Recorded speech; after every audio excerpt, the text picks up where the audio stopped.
midnight. I'm Rod Serling. You're listening to the 0 Hour. Suspense.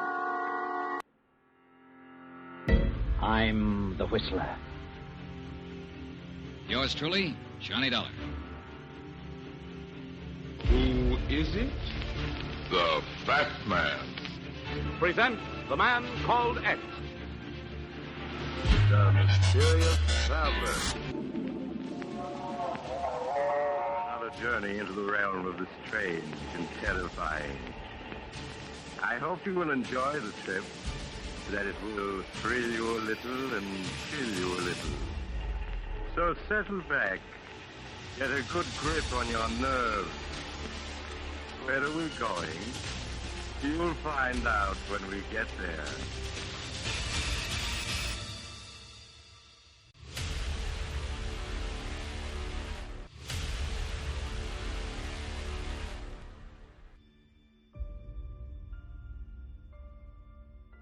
Hello everyone, and welcome to Drama and Theater, brought to you by Duane Old Time Radio.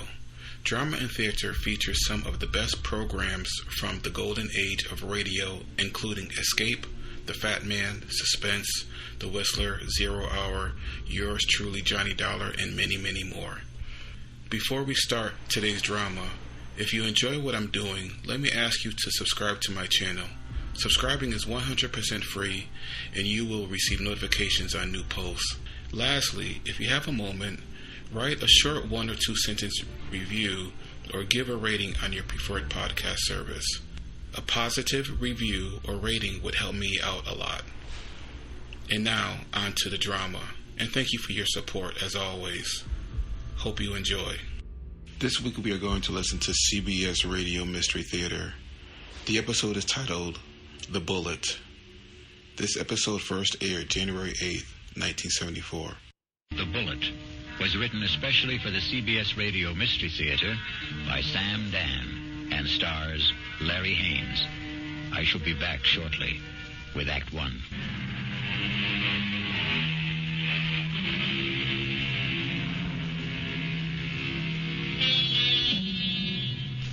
It's a quiet little bar, Paddy Noonan's, and Jerry Price stops there every evening on his way home from work. He's not looking for anything special in the way of atmosphere, adventure, companionship, and he has no intention of getting drunk. Just a couple of beers, perhaps, to bridge a busy day, to ease the fatigue, the strain on his nerves.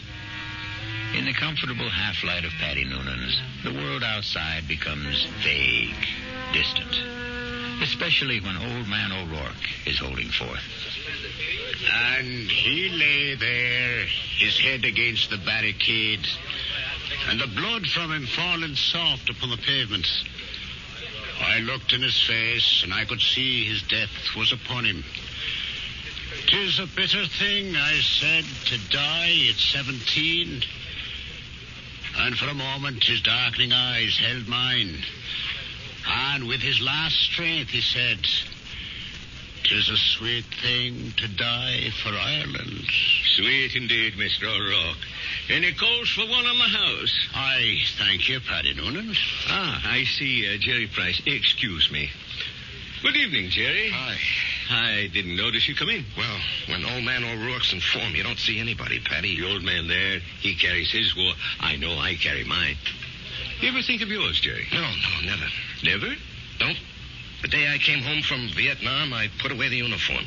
I also put away everything that went with it. The army, the war, like a snake sheds his skin. Now, the past is gone, Paddy. It's dead, so you forget it. You go on to other things. Hey, what's everybody drinking? This round's on me. Set 'em up, Paddy. Mr. Edward Clark himself. And what's the occasion? Hey, I got a little announcement. Guess what the old lady tells me this morning?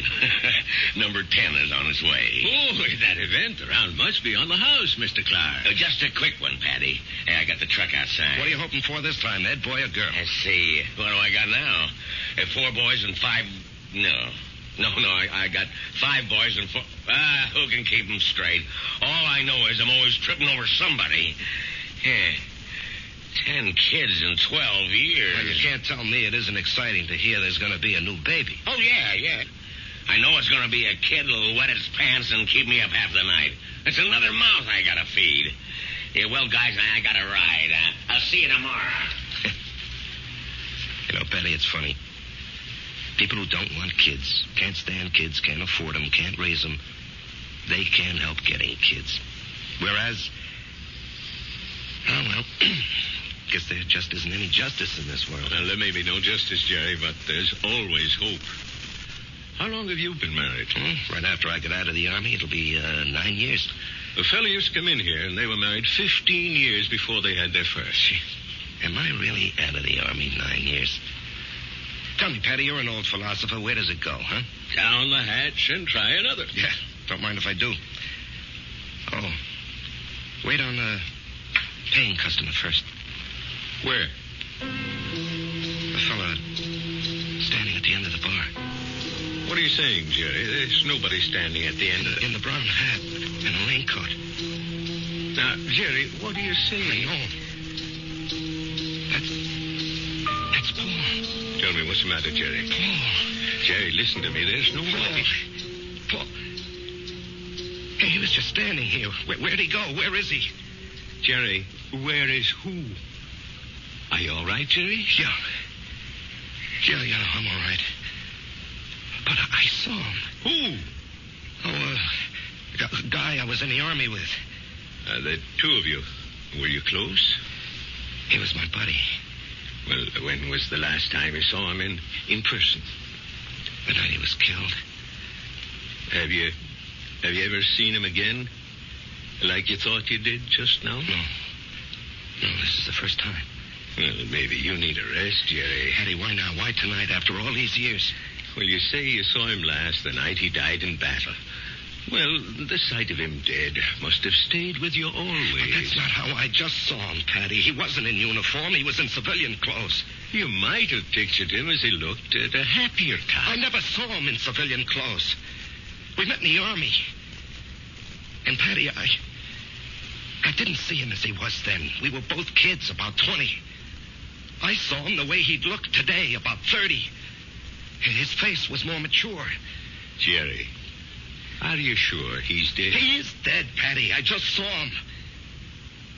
I know I saw him.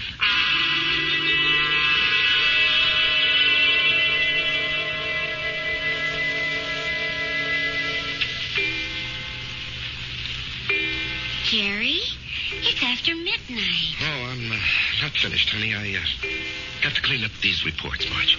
Honey, a new rule has just been passed in this house. All paperwork shall be done in the daytime. Marge, I have to call on customers. Be reasonable, huh? Am I the kind of wife who makes idle criticism? No, indeed. Constructive suggestions, that's my motto. Northeast Distributors can solve all your paperwork problems by hiring a girl. Honey, I'm lucky to have the job. No, Jerry. You're not lucky. They're lucky. Well, everybody knows you're a terrific salesman. Well, you could get another job tomorrow. More money, less headache. Honey, I couldn't walk out on Joe Keller. Why not? Well, I'll never forget what that man did for me. I came home from the Army, a kid with no experience. I needed a job. He took a chance with me. Now he needs me. Oh. Well, I'm just worried about you, Jerry. You look so tired all the time. No, I'm in great shape. Will you go see Doc Steiner? I did, today. Oh, well, it's about time. You needed a checkup. Well, I didn't just go for the checkup, honey. I went for the other thing. Jerry. Well, he said some people, men, well, they're okay in every way, but it just doesn't work out for them. Jerry, it's all right. No, honey. It's all my fault. Honey. It's just unlikely there can never be any kids. He said unlikely. What he meant was impossible. We've got each other. Yeah. If only you didn't want a child so badly. Now we'll definitely think about adopting. Okay? Yeah, okay. Sometimes that works out even better. Come on, honey. Let me see you smile. Marge, I don't know what I'd do without you. Oh, that makes us even. I don't know what I'd do without you. Come on, get to bed. Yeah, I'll just have a cigarette, huh? Honey, why'd you turn on the music? To make sure you don't try to sneak in some work. I know you can't concentrate with the music going. I'll just be a couple of minutes, honey.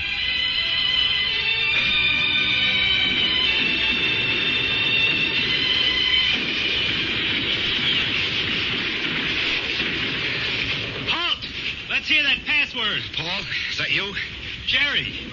Hey, climb down the hole. Make yourself at home. Man, I'm so beat I can't even remember the password. That's all right. I don't even know what it is. Got a cigarette? What'd they want back at the CP, Jerry? Patrol. You going? Yep. But you went out yesterday. Well, maybe I better write to my congressman, huh? I don't have any more cigarettes. Here, finish this one. Paul, I don't know if I can go out again. We're being relieved tomorrow. We were promised a rest. I just don't know if I can go out again. But you ain't going out, Jerry. Didn't you hear? I'm going. Oh, no. I'll say you and I made a trade. No, Paul, I can't let some other guy but I'm not some other guy. I'm your buddy. What's the matter, Jerry? You never did it for me.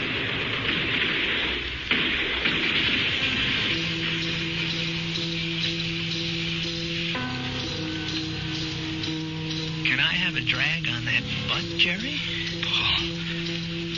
Paul, you're alive. I'm alive, Jerry. I'm here with you.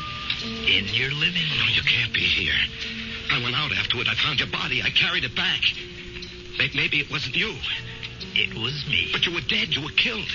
Yes, Jerry. I was killed.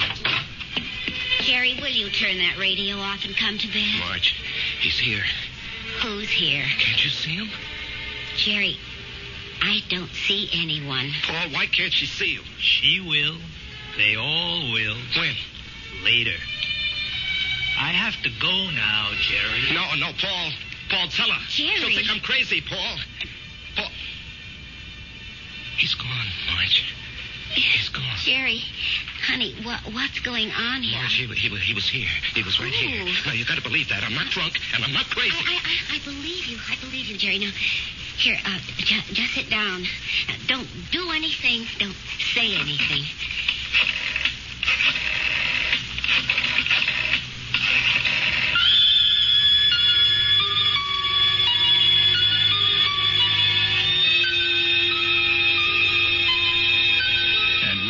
She's calling. But can a doctor help what ails Jerry?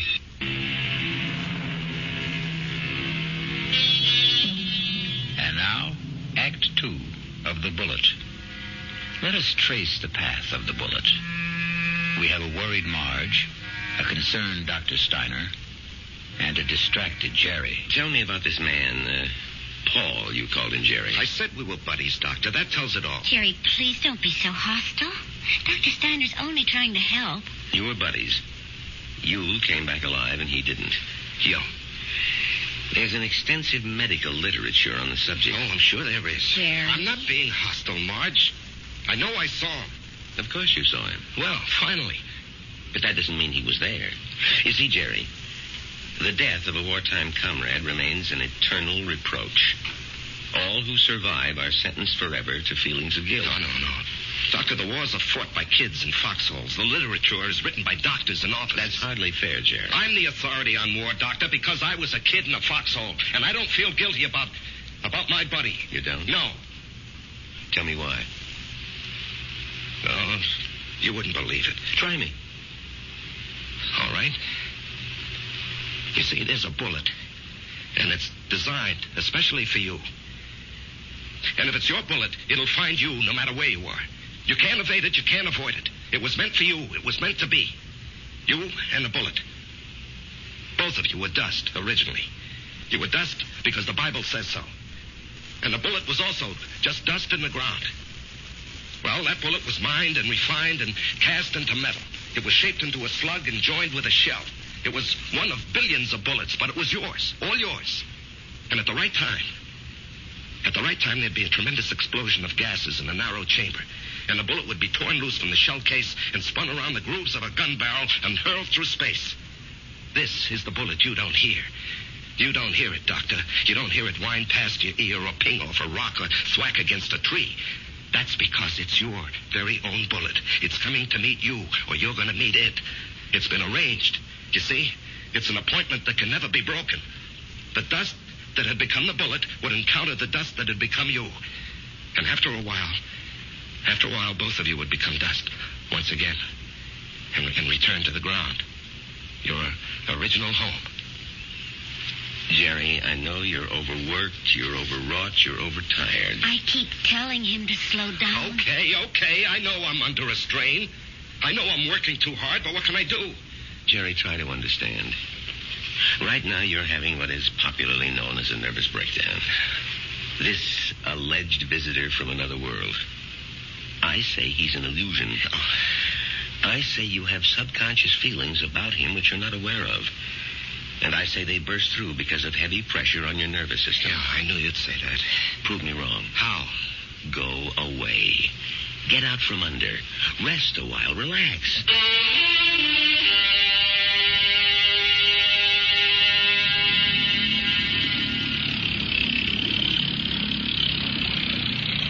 Oh, honey, this looks like a good spot. You want to stop here and try for some fish? Well, Marge, I think I'd like to go back and play 9 holes this afternoon. Great. I need more practice with my irons. Honey, you know, you've been getting a lot of sun. Maybe you better take it easy for a few hours, huh? And besides, you have an appointment with, what's that name? Biscayne Appliances. See, Jerry, I wasn't sleeping when you called that number this morning. Now, Marge, I've been good all month. I was just getting restless, that's all. Look, they're a big chain down here. If I can open them up, I'll justify the trip. Justify? To whom? Why do you have to justify anything? Isn't your health important enough? Honey, Joe Keller was very nice about it. Joe Keller had no choice. Marge. Honey, Steiner was right. I was beat. I don't know how I managed to drag myself along. So I did the right thing. I chucked it all. Now I'm fit, see? I never felt better in my life, and I'm raring to go. Great. In a month or two, we may think about going back. I'm not used to being idle, honey. Neither am I. But I am learning to love it. Oh, Marge. Why didn't I meet you when I was young? Young? Jerry, you weren't even 21. No, I was already made when we met. I had already become what I was going to be. You know, I've got a certain amount of ability. A tremendous amount, Jerry. But I'm not confident, honey. I doubt myself. I guess I didn't have very much encouragement when I was a kid. You know, my brother was a great athlete. My sister was a great beauty. I was kind of clumsy and funny-looking. Anyway, Frank and Alice were sent to college. When my turn came, the money had run out. Or maybe they thought I wasn't worth the effort. That's why I enlisted when I was 18. I had to get away from the house and my father. There was no place else to go.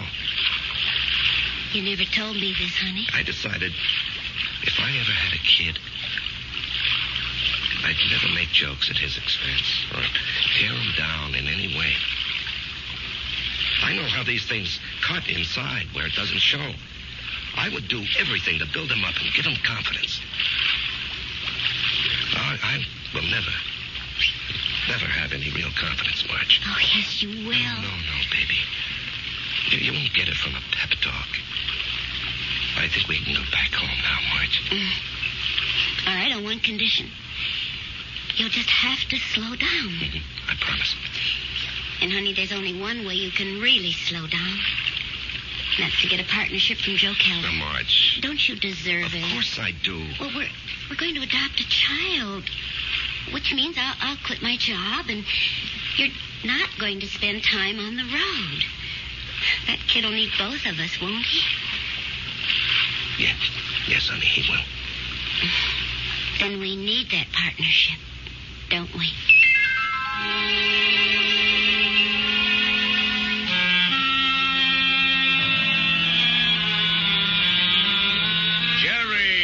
Jerry, baby. You look like $1 million. Less 2% for cash, of course. Yeah, Joe. Hold it. Ramona, no calls. I'm in a meeting. I can't be disturbed. Well, anyhow, Joe, hello. I want you to take it easy for a while, you hear? Yeah, I'm ready for action, Joe. Oh, you think you're ready. Now, listen. I know you had a lot of expenses. I want you to take this little check. It's only $500. I'm strapped for cash this week. I had to pop for a whole new computer setup. But anyway, I decided to increase your bonus to 5%. That'll amount to a pretty sweet raise, huh? Now, Joe. Don't thank me, kid. You're entitled to it. We got to make sure you don't get sick again. Joe, I have to talk with you. Well, sure, kid. What about? Well, it's, personal and important. Well, let me buy you lunch.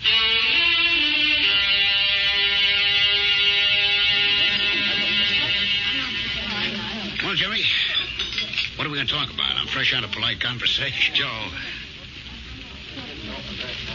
I want a partnership. No, you don't, Jerry. But, Joe... No, don't interrupt. You don't want one. You'd like one. Two different things. Now, don't nitpick, Joe. You'd like a partnership, which means it would be swell. Great if you had it. But want is something else. It means lack. It means need. I know you'd like to own a business, but you're not cut out to be an owner. Why? Because an owner is an officer. And in your heart, you'll always be an enlisted man. Tell me, could you ever fire a guy because you could get someone else cheaper? If an old customer, a good friend, was getting slow paying bills, could you cut him off? Thousands of guys like you go bankrupt every year.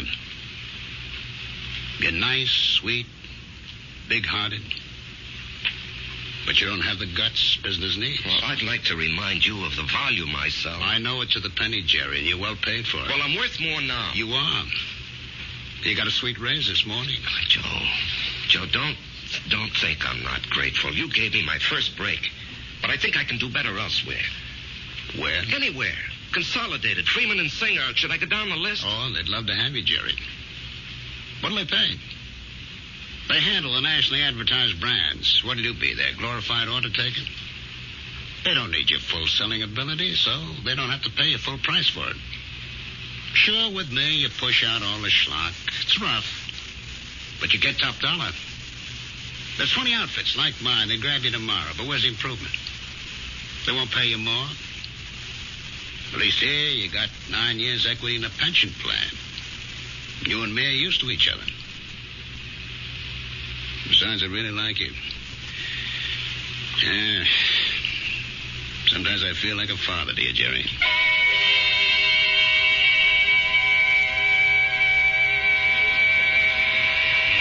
It was a fiasco, Patty, a fiasco.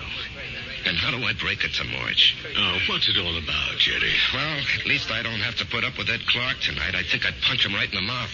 We'll be deprived of his wonderful company the next 2 weeks. He's tooling that trailer into the southwest. Hello, Jerry. What? Patty, is someone standing behind me? No, Jerry. Paul, will you tell me why? I'll tell you everything, Jerry. When? Soon. I think maybe tonight. Paul, why do you keep popping in like this? I don't know, buddy. I can't control that. Yeah, but Paul. Patty, don't you see anyone? No, Jerry. You didn't hear anyone talking to me either. No. Patty, do you think I'm crazy? Well, maybe you should see a doctor. I saw a doctor. Well, how about one of them psychiatrist fellas? I never even told my wife. I did see a psychiatrist. But after a while, I figured, why pay him $50 an hour when I can come in here and talk to you for nothing? Well, there must be more to them fellas than that. Oh, sure. He said that the roots of my problem go back to my unhappy childhood. But, Patty, I have a brother, Frank, who feels terribly insecure. He goes to a psychiatrist, too. Why? He had a happy childhood. Put it this way. If you see someone, and I don't, the flaw can be in me and not in you. Drink? No. I better go home and face the music.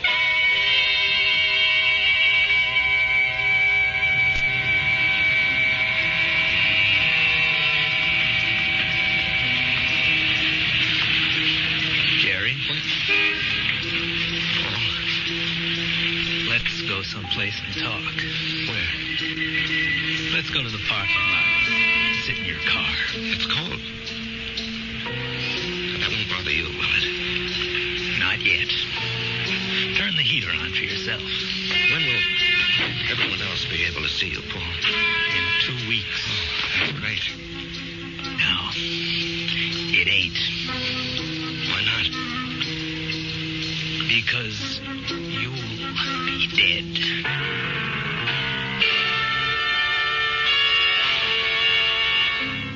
Because you'll be dead. Cold words from a warm friend. The chill inside the car becomes intense.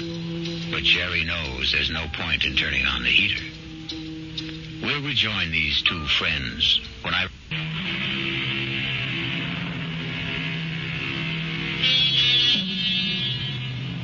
And now we return to the final act of The Bullet and a reunion of two war buddies who haven't seen each other in almost 9 years.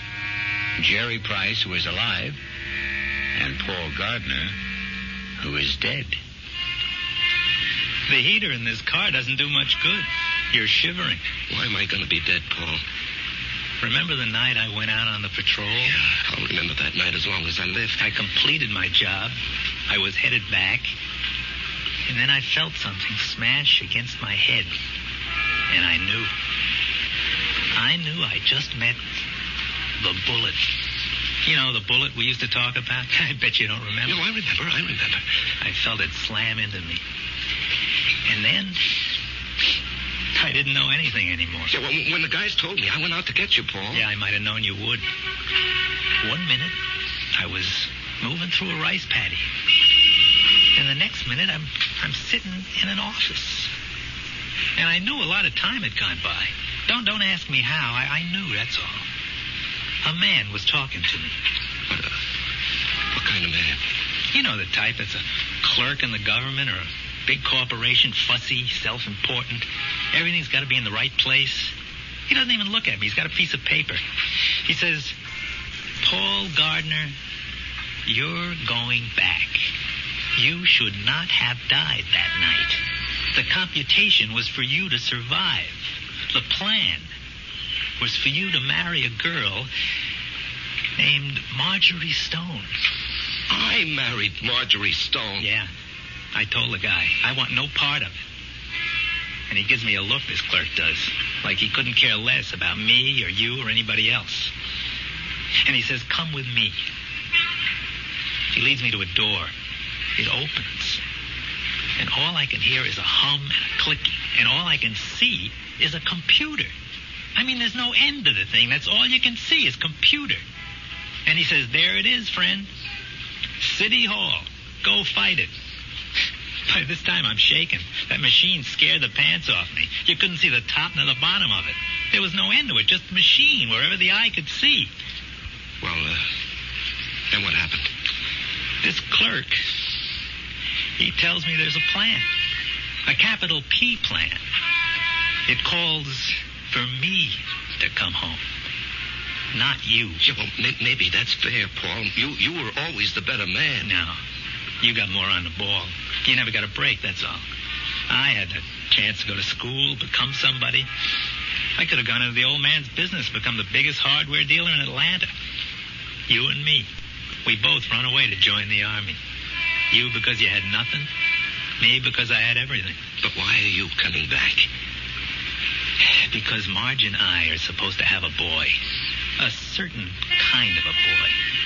He'll grow up, I don't know, discover something, create something, or be somebody the world needs real bad. They wouldn't tell me what.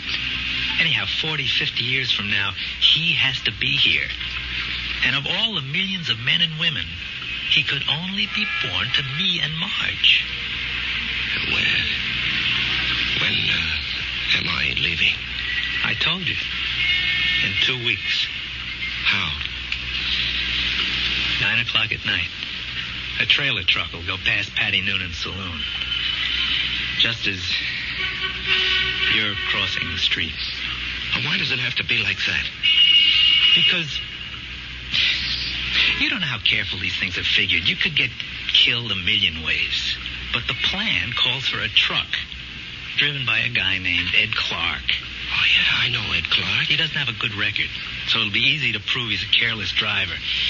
He works for a big outfit, so Marge will have a good settlement. But why? I still don't understand. She'll need the money. You see, I won't be a good father. Not as good as you, for sure. Oh, I'll love the kid.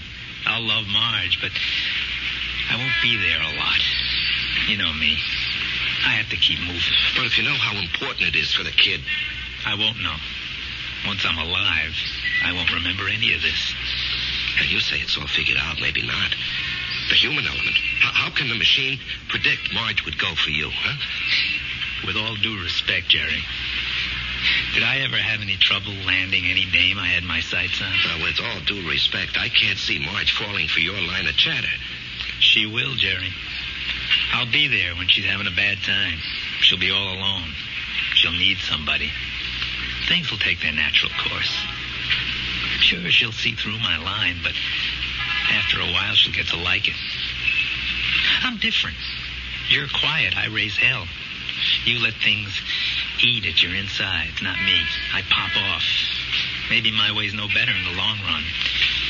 And she's married to you, and she loves you.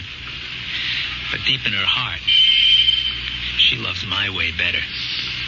She'll fall in love with me. Jerry, you have to believe I don't want to do this, but it was your bullet, not mine.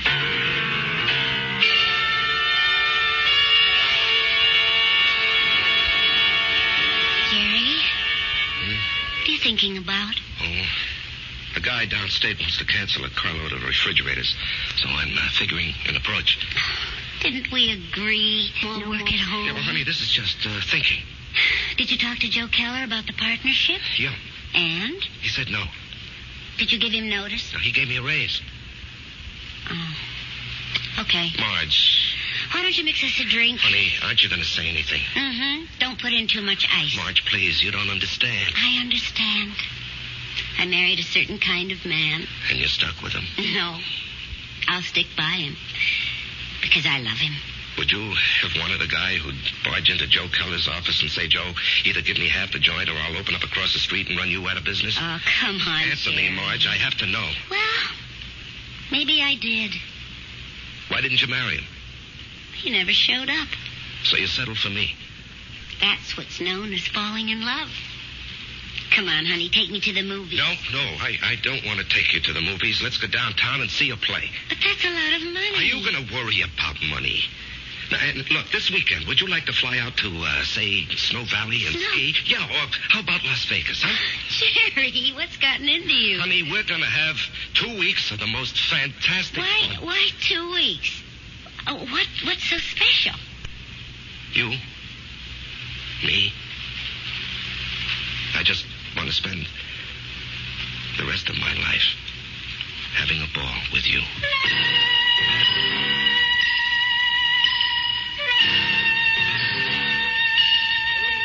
Well, hello, stranger. I haven't seen you. Why, it must be weeks. Where have you been? Oh, giving Marge a good time. Well, I must say it's done wonders for you. You look so calm. Do I? Do you ever see the little guy who wasn't there? No. Well, that's good. Let's drink to it. Jerry, if I'm not being forward, what did he want from you? You wouldn't believe it, Patty. Do you believe it? Well, I just dropped in to say hello, Patty, and goodbye. Jerry. Yeah? Something's the matter with you. Well, I understand Ed Clark is due back here tonight. I don't want to run into him. I just don't want to talk to him. Well, if that's how you feel, I'll buy him from the joint. Now, Jerry, something's wrong with you. No, nothing, Pat. Now, look, I'm an old soldier, Jerry. I can tell. No, it's really nothing. Really, is it? No, Jerry, you got a look on your face. What kind of look? I've seen it before in the war. I've seen it on men who go out on the impossible mission. The look of men who know they're not coming back. The resigned look. What are you resigned to, Jerry? You have a vivid imagination. I have an imagination. Jerry, whatever it is, don't be resigned to it. Fight it. You can't fight City. I knew it. You're in a fight, Jerry. Well, you can fight anybody. You're an ex-combat soldier, and you weren't afraid of anything. When you were out there, you faced up to death, hunger, despair. What happened to you, Jerry? Where did you lose it? Face up to it now. Whoever he is, spit in his eye. Patty, I can't do anything. Jerry, I'm going to throw you out of here for your own good. Now leave town. Go far away for a while. Fight it, Jerry, fight it. Patty, wherever I go. Listen to old Patty. Just take off. Don't you see there's a plan? Who cares? Put up a fight. Why are you so upset, Patty, huh? I don't know. But listen to me. Fight now. Now get out of here.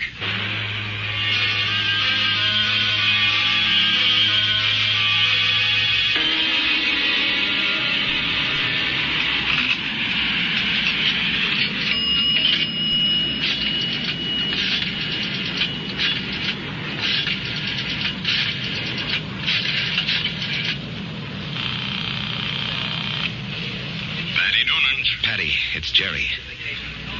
I decided to fight it. Good boy, Jerry. You know, Patty, there's something about your place. I don't know how to say it, but I feel stronger, better, away from it. Well, I don't mind. So I'm going to fight.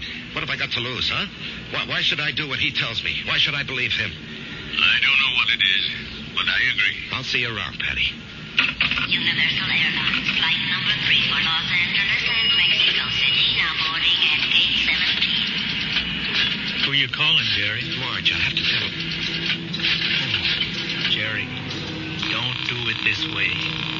There'll be 100 other people on that plane. Do it the way it has to be done. Paul, I have to fight you. Why? Because it isn't fair.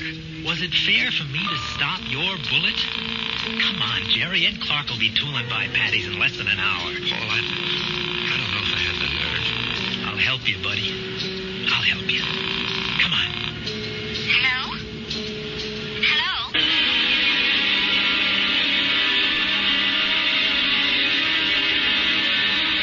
What is it, Mr. Newman? I called you, and I hope it wasn't out of turn, Mrs. Price. It's about Jerry.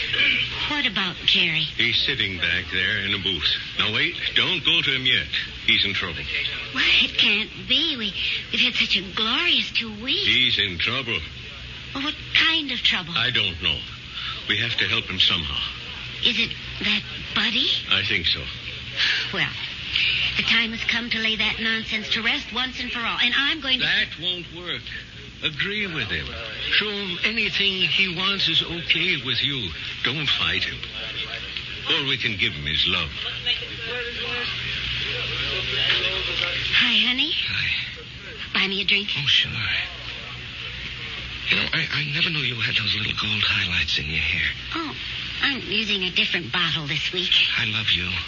I love you, too. And I want you to be with me always. Come on, Jerry. Let's start. No, not yet. Are you talking to me? The plan calls for it. How do I know there is a plan? Ask anybody.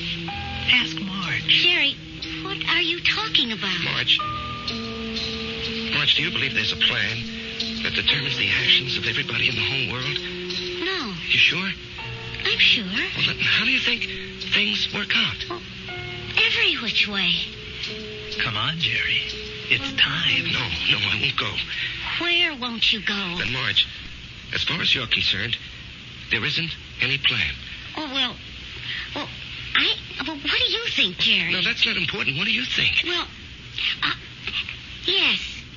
Yes, there is a plan. I can prove it. You can? Yes, but you started me thinking there has to be a plan. Otherwise, you and I, we just never would have met.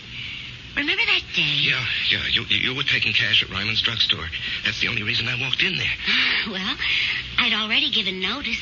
I was going to leave. And then you walked in and asked Doc if you could open a charge. Then and there, I decided to stay. And where?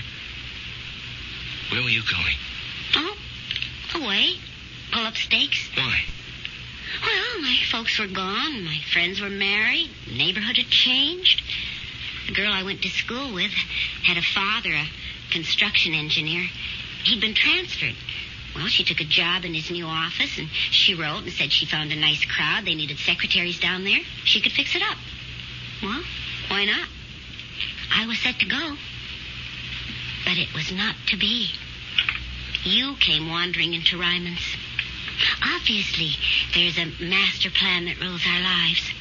And where was this wonderful place you almost went to? Atlanta. Atlanta? Oh, what's so remarkable about that, Jerry? It was definite you were going? Well, sure. And only because you met me. Only because I met you. Otherwise, I'd have gone to Atlanta and married a southern millionaire. But evidently something had been planned for me. Aren't you flattered? I met you, and it changed my whole life. Are you ready to go now, Jerry? Boys, will you come with me? Yes, Jerry. Where do you want to go? Why, I have to do something. I'll come with you. No, wait here, darling, please. It's time, buddy. Just like going out on a patrol. Jerry, where are you going? That's all right, Patty. It's all right. I didn't want this, buddy. I know. I don't want you to take my bullet either. Goodbye, Jerry. Yeah, goodbye, Paul. Take care of her for me, huh? You know I will.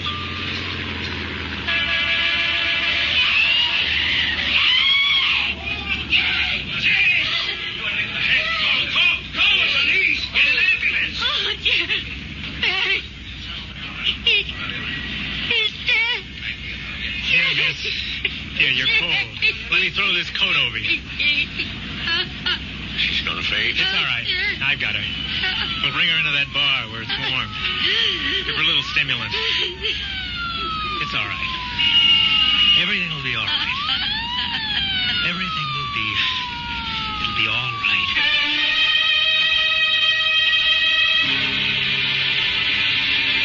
So many people preface what they believe with, "It is written."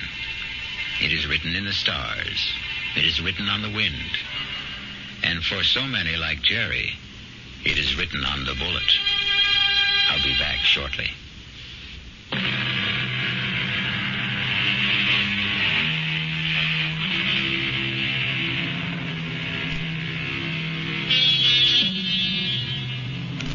I remember an old soldier once told me he wasn't worried about the bullet that had his name on it. What really bothered him was the bullet marked, "To whom it may concern." Our concern is mystery, excitement, suspense, thrills, and chills. Our cast included Larry Haines, Evie Juster, Martin Newman, Ralph Bell, Leon Janney, and Danny Ocko. The entire production was under the direction of Hyman Brown. Thank you for listening to and showing your support for my podcast. If you would like to receive notifications of when new episodes are posted, please subscribe to my channel. Subscriptions are 100% free, and they really help me get an idea of how I'm doing. You can also go to my website where you can listen to all of my podcasts for free, and you can also download episodes for free. The website is otr.duane.media. There is also donation information on there if you want to show your support or become a patron. You can email me at info@otr.duane.media. I'm also on Instagram at duane.otr. Well, hope you enjoyed, and until next time, stay safe, wish you well, and as always, peace.